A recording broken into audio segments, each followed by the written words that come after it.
La fila de la caja era un río de impaciencia, y el Aradan sentía que se estaba ahogando. La cinta transportadora llevaba su escasa selección hacia adelante con una indiferencia definitiva, una lata de fórmula para bebé, un paquete gigante de pañales, un frasco de zanahorias en puré y un pequeño juguete de dentición desgastado que esperaba calmar a las encías doloridas de su hijo. Cada artículo se sentía como un peso de plomo en la boca del estómago. Podía sentir la mirada del hombre detrás de ella, una mirada aguda y penetrante que parecía evaluar los puños deshilachados de su chaqueta y la inclinación cansada de sus hombros. La cajera, una joven con ojos aburridos y un ritmo mecánico, escaneaba los artículos. Dip. Dip. Dip. Los números en la pequeña pantalla subían con velocidad aterradora. El corazón de Elara martilleaba contra sus costillas, un tambor frenético de esperanza contra un muro de realidad sombría. Insertó su tarjeta de débito en el lector, su mano temblando ligeramente. Cerró los ojos por un breve segundo, enviando una silenciosa y desesperada oración al vacío fluorescente del supermercado. Por favor. Solo esta vez. La máquina emitió un tono electrónico, cruel y agudo. La cajera ni siquiera la miró. Está rechazada, dijo, su voz plana, desprovista de simpatía. Señaló la pantalla, que mostraba en letras rojas e implacables, fondos insuficientes. La humillación, rápida y ardiente, envolvió a Elara.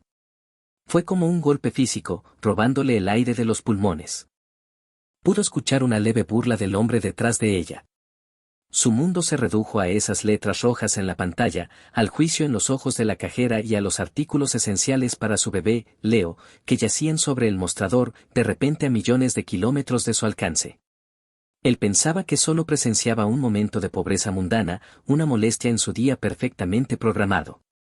No tenía idea de que esa mujer callada y desesperada, con su tarjeta rechazada, estaba a punto de desmantelar los cimientos de su vida. Creía que iba a realizar un simple acto de caridad para acelerar las cosas. Estaba equivocado. Estaba a punto de hacer la inversión más importante de toda su carrera, no con su dinero, sino con una parte de su humanidad que había olvidado que poseía. Elara Vance tenía 24 años, pero algunas mañanas se sentía de 100.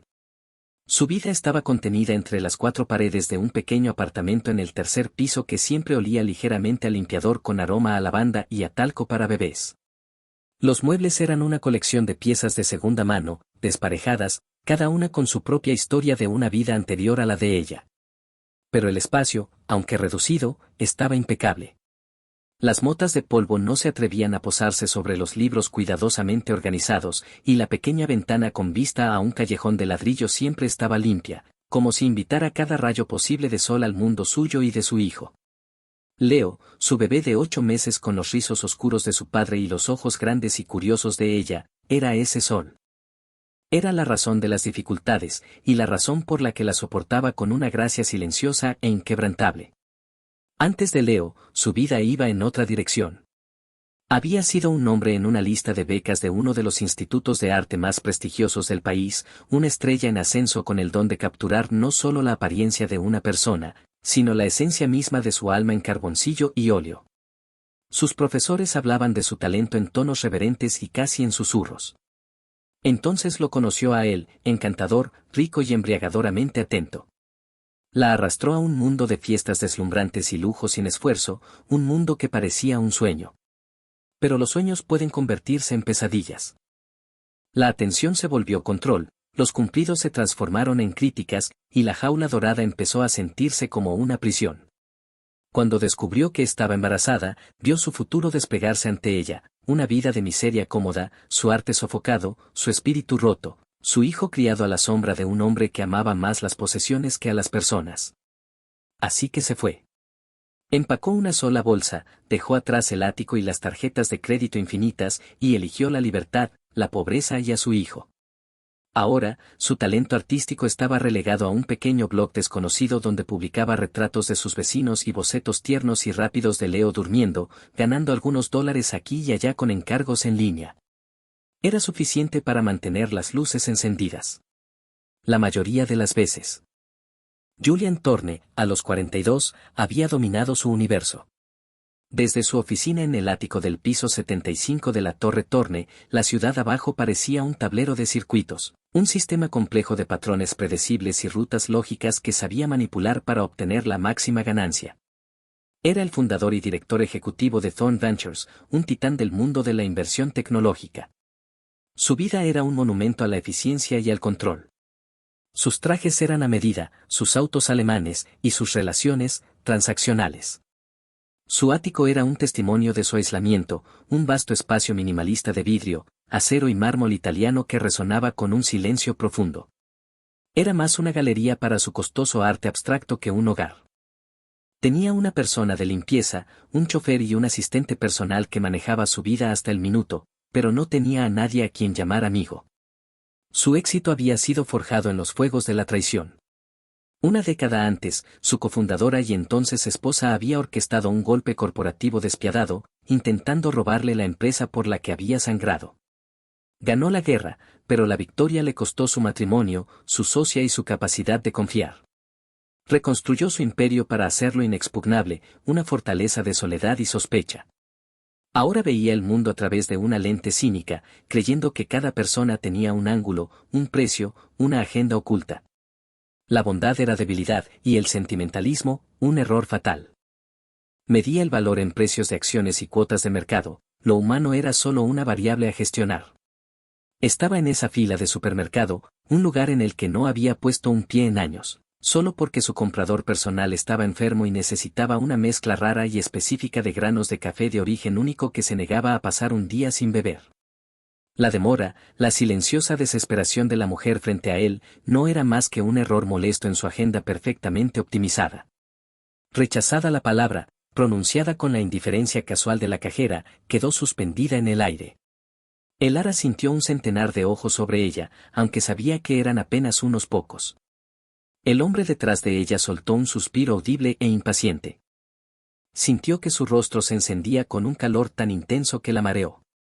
Sus manos, frías y sudorosas, torpemente manipularon los artículos sobre el mostrador. Tenía que elegir. La fórmula o los pañales. La comida para su hijo o lo que lo mantenía limpio y cómodo. Era un cálculo imposible, desgarrador. Lo siento, susurró, su voz apenas audible. Extendió la mano hacia la lata de fórmula, el artículo más caro, sus dedos rozando el metal frío. Tendré que devolver esto. Ese fue el momento en que el mundo meticulosamente ordenado de Julian Thorne comenzó a fracturarse. Vio su mano, los dedos delgados, las uñas sin pulir pero limpias. Vio el ligero temblor cuando se acercó a la lata. No fue la pobreza lo que lo impactó, veía pobreza todos los días desde su torre, un concepto distante y abstracto. Fue la dignidad en su postura, la vergüenza callada que no era ni servil ni teatral. Fue el amor crudo y sin filtro de una madre tomando una decisión imposible. Era una anomalía, un dato que sus algoritmos cínicos no podían procesar. Actuó no por compasión, sino por una necesidad repentina y abrumadora de resolver esa molesta interrupción. Quería que la fila avanzara. Quería que esa incomodidad en su propio pecho desapareciera. Avanzó, sacando una tarjeta de crédito negra y elegante de su billetera. Yo lo pagaré, dijo, con voz cortante y sin calor. No miró a Elara. Miró a la cajera. Todo. Pase todo. La expresión aburrida de la cajera se transformó en sorpresa. Elara se giró, sus ojos abiertos por la mezcla de shock y mortificación. Oh, no, no tiene que. Está bien, la interrumpió Julian, con un tono que no dejaba lugar a discusión. Pasó la tarjeta por el lector. La máquina emitió un pitido de aprobación. Que tenga un buen día, le dijo a la cajera, mientras ya se giraba para marcharse, tomando su pequeña bolsa de granos de café del mostrador. Espere, llamó Elara tras él, su voz temblorosa. Gracias, ¿cómo puedo devolverle el favor? Julian se detuvo en la puerta automática, girando apenas la cabeza para verla. Le dio una mirada fugaz y despectiva. No se preocupe por eso, dijo, y luego se fue, desapareciendo en la gris tarde, dejando a Elara de pie entre las compras que no podía pagar, con una extraña mezcla de gratitud profunda y punzante humillación. Había resuelto su problema, pero al hacerlo, había reforzado el vasto y abismal vacío que separaba sus mundos. De vuelta en el silencio estéril de su ático, Julian Thorne descubrió que no podía concentrarse. Los informes trimestrales en su pantalla se desdibujaban en cifras sin sentido. La imagen del rostro de la mujer, el pánico inicial, el rubor de vergüenza, el destello de dignidad feroz, se superponía a los datos. Era una intrusión ilógica, ineficiente. ¿Por qué le molestaba? Había dado dinero a obras benéficas, había firmado cheques enormes en galas de recaudación. Era parte de su imagen pública, un gasto calculado de negocios. Pero esto era diferente. Esto era, personal. No la había visto como una causa, sino como una persona, y la experiencia lo desconcertaba. Su mente, entrenada para identificar patrones y detectar inconsistencias, se obsesionó con la paradoja de ella. Se veía agotada, pobre, pero se movía con una fuerza tranquila que su exesposa, cubierta de diamantes, jamás había poseído. Era un hilo suelto, y tenía una necesidad obsesiva de tirarlo. Marcus, dijo por teléfono, hablando con su jefe de seguridad, uno de los pocos hombres cuya lealtad había logrado comprar. Tengo un pequeño proyecto de investigación para ti. Una mujer. 20 años. La vi en el mercado gourmet de la Quinta con ELM hace una hora. Chaqueta azul gastada, cabello castaño. Averigua quién es. Era una solicitud trivial para un hombre como Marcus, que podía acceder a bases de datos y redes con unas pocas teclas. En menos de un día, un archivo digital discreto apareció en la bandeja encriptada de Julian. El archivo se titulaba Vance, el ARA contenía su dirección, fecha de nacimiento, la ausencia de antecedentes penales o deudas pendientes más allá de los típicos préstamos estudiantiles. Señalaba su estado de madre soltera. Todo era información mundana, predecible. Y entonces Julian vio el último ítem en el archivo, un hipervínculo titulado Blog de arte personal. Hizo clic. La página que cargó era simple, casi amateur en su diseño. Pero el contenido le cortó la respiración. Era una galería de retratos, en su mayoría bocetos en carboncillo y unos pocos óleos pequeños. Vio a un anciano con un rostro como un mapa de una vida larga y dura, pero con un destello travieso en los ojos.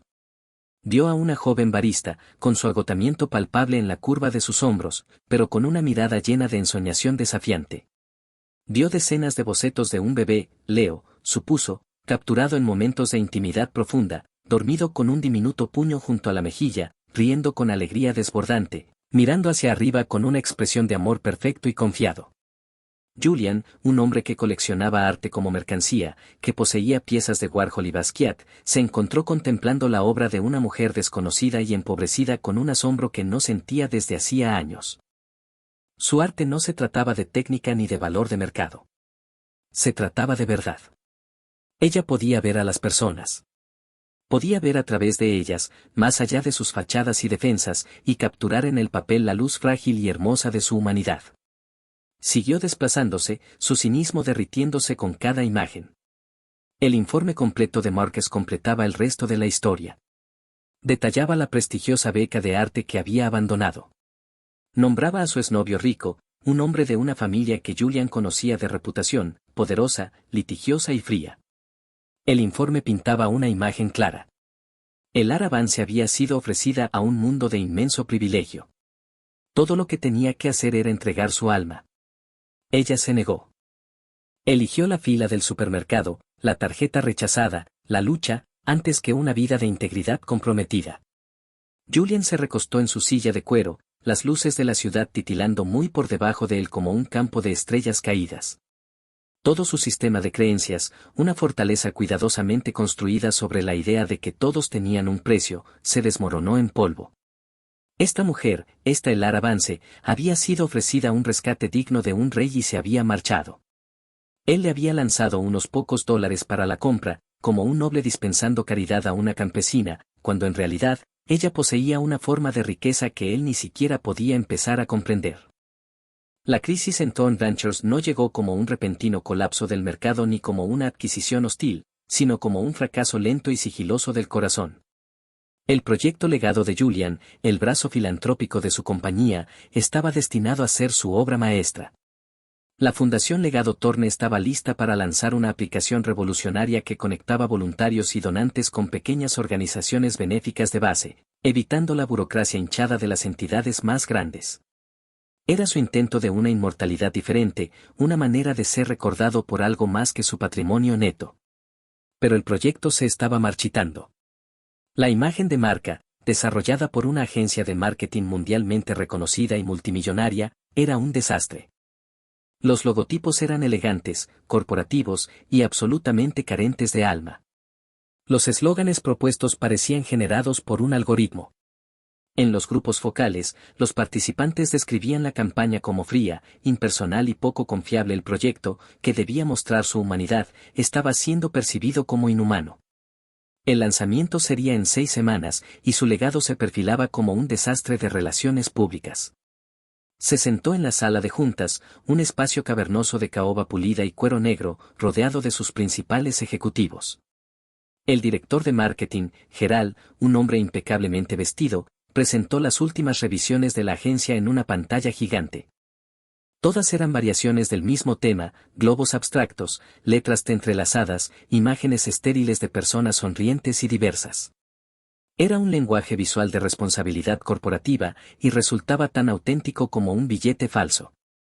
No funciona, Gerald, dijo Julian, con voz peligrosamente baja. No tiene sentimiento. No tiene alma. Gerald se movió incómodo. Julian, con todo respeto, alma, no es una métrica cuantificable. Esta imagen es limpia, profesional y está alineada con nuestra identidad corporativa.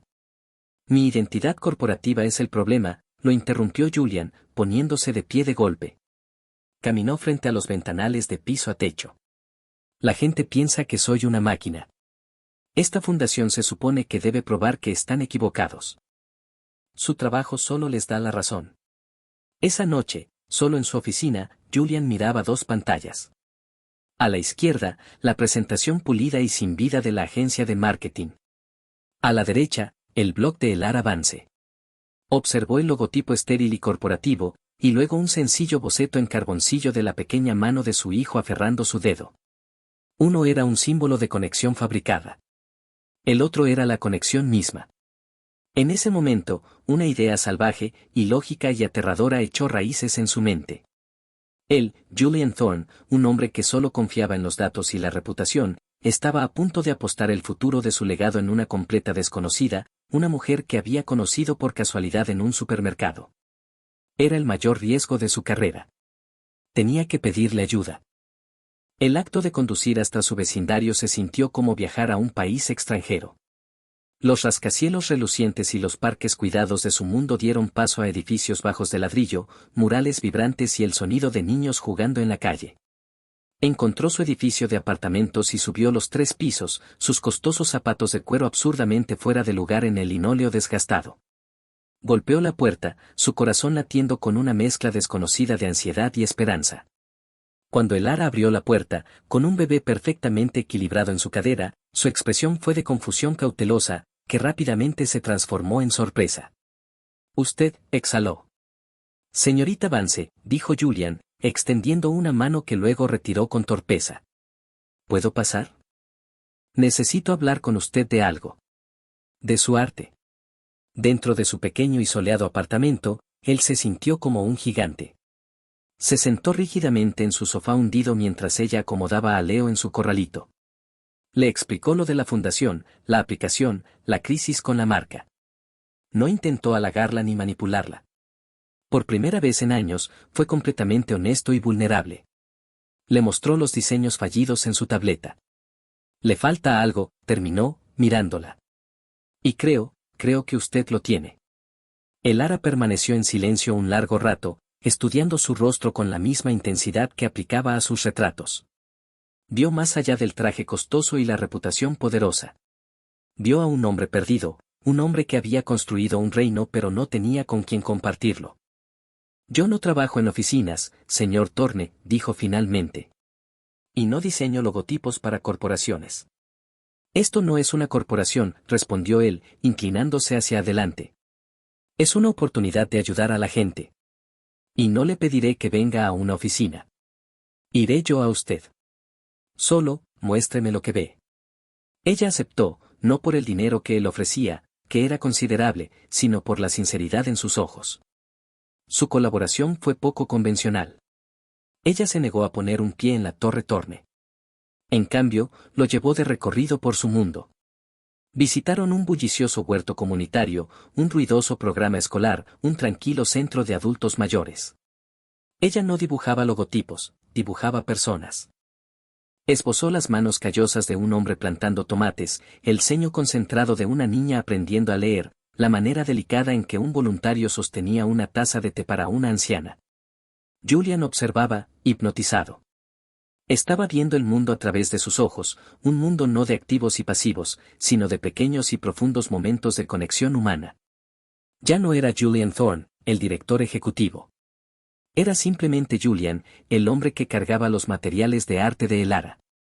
Finalmente, una tarde, sentados en un banco del parque mientras Leo dormía en su cochecito, ella le mostró su idea. No era un logotipo. Era una única y poderosa imagen en carboncillo. Eran dos manos. Una grande y fuerte, claramente de una persona con medios, pero abierta, ofreciendo. La otra más pequeña, más insegura, extendiéndose para aceptar. Y entre ellas, flotando en el espacio que creaban, un frágil brote, apenas comenzando a germinar. Era simple. Era emotivo. Era verdadero. Se trata de potencial, dijo suavemente. Y de confianza. Julian miró el boceto, sintiendo un nudo en la garganta. Era todo lo que había intentado, y fallado, en expresar. Era perfecto. La presentación previa al lanzamiento, ante la junta directiva y los principales inversionistas, era un evento de alto riesgo. La atmósfera en la sala de conferencias principal era tensa. Gerald, el director de marketing, fue el primero en exponer, mostrando el diseño final de su equipo, una T metálica y pulida que sostenía un globo digital. Fue recibido con un aplauso cortés, pero poco entusiasta. Luego, Julian subió al escenario. Se veía distinto. La armadura habitual de pulcritud corporativa había desaparecido. Parecía más centrado, más humano. No comenzó con proyecciones ni datos de mercado. Durante los últimos meses, empezó, con voz firme, hemos estado buscando una imagen que represente esta fundación. Contratamos a los mejores, a los más caros, y fracasamos. Fracasamos porque intentábamos fabricar autenticidad. Intentábamos comprar un alma. Y un alma no se puede comprar. Presionó un botón. La pantalla detrás de él se oscureció y apareció una sola imagen, un retrato en carboncillo de un anciano de su vecindario. Estábamos buscando en los lugares equivocados, continuó Julian. El corazón de esta fundación no está en esta torre. Está allá afuera. Hizo clic de nuevo y apareció el retrato de la barista, luego un boceto de los niños en el programa escolar. La sala quedó en silencio absoluto. Quiero presentarles a la persona que me recordó esto, dijo. La verdadera visionaria detrás de lo que será el legado Thorne. Entonces mostró el boceto de las dos manos y el brote. Un jadeo colectivo recorrió la audiencia. La imagen era tan simple, tan emocionalmente resonante, que hacía que el logotipo corporativo de Gerald pareciera un juguete infantil. Nuestra nueva identidad de marca no fue creada por una agencia multimillonaria, anunció Julian, con voz cargada de orgullo. Fue creada por una artista llamada Elara Vance. Se giró y señaló hacia un costado del escenario. Elara, que había aceptado asistir a regañadientes, dio un paso hacia la luz. Llevaba un sencillo vestido oscuro, se veía abrumada pero firme. Los inversionistas y miembros de la junta, algunos de los más poderosos de la ciudad, se pusieron de pie, sus aplausos retumbando en la sala. Gerald, el director de marketing, estaba entre ellos, su rostro una máscara de respeto atónito y humilde. En ese momento, Elara Vance no era la mujer de la tarjeta rechazada. Era la artista que había dado corazón a una empresa sin alma. Después de la reunión triunfal, Julian encontró a Elara junto a las ventanas, contemplando la ciudad que acababa de conquistar. Formalmente le ofreció el puesto del que habían hablado, directora visionaria de la Fundación Legado Thorne, con un salario que cambiaría su vida para siempre y una oficina de esquina junto a la suya. Ella lo miró y sonrió, una sonrisa genuina, cálida, que llegaba a sus ojos. Gracias, Julian. pero no puedo aceptarlo. El rostro de él se ensombreció. ¿Por qué no? El salario, el título. Ese es tu mundo, Julian. No el mío, dijo suavemente. Mi mejor trabajo ocurre en un banco del parque, no en una sala de juntas. No puedo ver a la gente desde 75 pisos de altura. Hizo una pausa, y luego expuso su propia propuesta. No me des una oficina. Dame un edificio. Un viejo almacén, un local, lo que sea. Déjame crear un lugar en el suelo, en un vecindario que lo necesite. Un centro comunitario de arte. Un lugar donde los niños y las familias puedan venir a contar sus propias historias, a encontrar sus propias visiones. Así es como puedo ayudar a la fundación. Julian la miró, conmovido por su integridad feroz e inquebrantable, y no sintió decepción, sino una profunda admiración. Su visión era mejor que la suya. Era más real, más impactante. Era el alma de la fundación hecha manifiesta. Sí, dijo, con voz cargada de emoción. Por supuesto. Lo haremos a tu manera. Y así comenzó su nueva alianza. Él era el benefactor, el hombre que podía mover montañas de burocracia y finanzas con una sola llamada. Ella era la arquitecta, la mujer que construía puentes de comunidad y creatividad con carboncillo y compasión. Eran una pareja improbable, el multimillonario en su traje a medida y la artista en sus jeans manchados de pintura, inclinados juntos sobre planos del primer centro de arte legado, sus mundos ya no separados, sino entrelazados. 3 meses después, el primer centro abrió sus puertas en un edificio antes abandonado, en el propio vecindario de El Ara. Las paredes grises y estériles habían sido transformadas con murales vibrantes pintados por niños locales. El aire, antes espeso de polvo, ahora olía a pintura fresca, arcilla y esperanza. El Ara estaba en su elemento, moviéndose entre caballetes, ofreciendo palabras de aliento, mientras su hijo Leo gateaba sobre una colorida alfombra en un rincón iluminado por el sol. Julian se volvió un visitante habitual del centro. Al principio era torpe, como si viniera de otro planeta.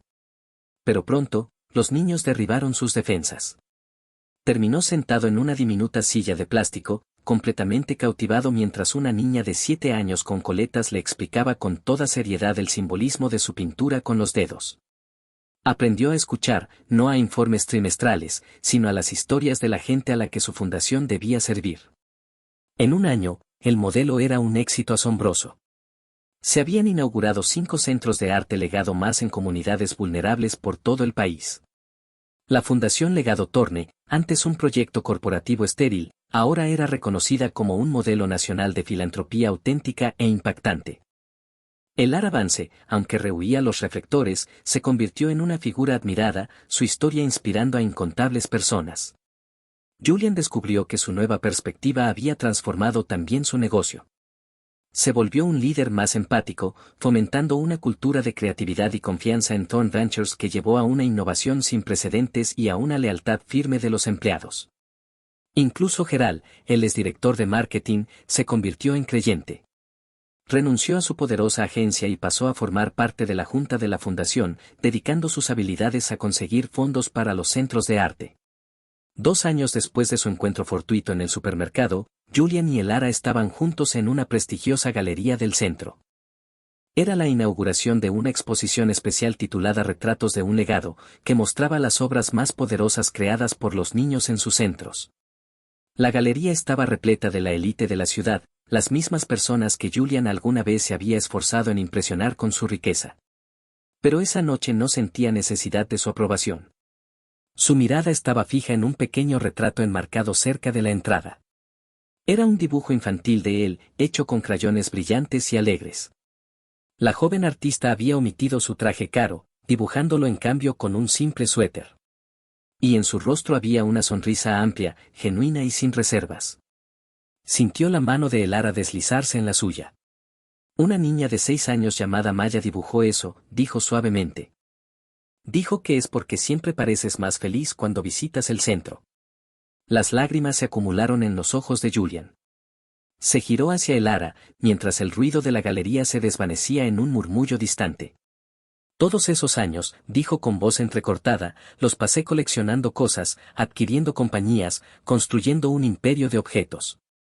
Pensaba que eso era lo que significaba ser rico. Miró del retrato en crayón a su rostro, a esos ojos hermosos capaces de ver el alma. Esto, susurró, apretando su mano. Esta es la primera vez que me he sentido verdaderamente rico. Salieron de la galería y caminaron por un parque cercano, con las luces de la ciudad suavizadas por la neblina de la noche. Un Leo ya un poco mayor corría delante de ellos, persiguiendo luciérnagas. Caminaban no como un director ejecutivo y su visionaria, no como un benefactor y su artista, sino como dos personas que habían encontrado en el otro las piezas perdidas de sí mismos. Habían construido una nueva vida juntos, una alianza fundada en el respeto mutuo y un amor callado, profundo y creciente. La verdadera riqueza, habían aprendido, no se mide por lo que puedes acumular, sino por lo que puedes dar. El verdadero valor de una vida no se encuentra en un estado de cuenta bancario, sino en las conexiones que forjas y las vidas que tocas. Porque en un simple acto de bondad en la fila de un supermercado, Julian Thorne y Elara Vance no solo cambiaron sus fortunas. Rescataron sus almas, construyendo un legado no de acero y cristal, sino de compasión, arte y esperanza perdurable.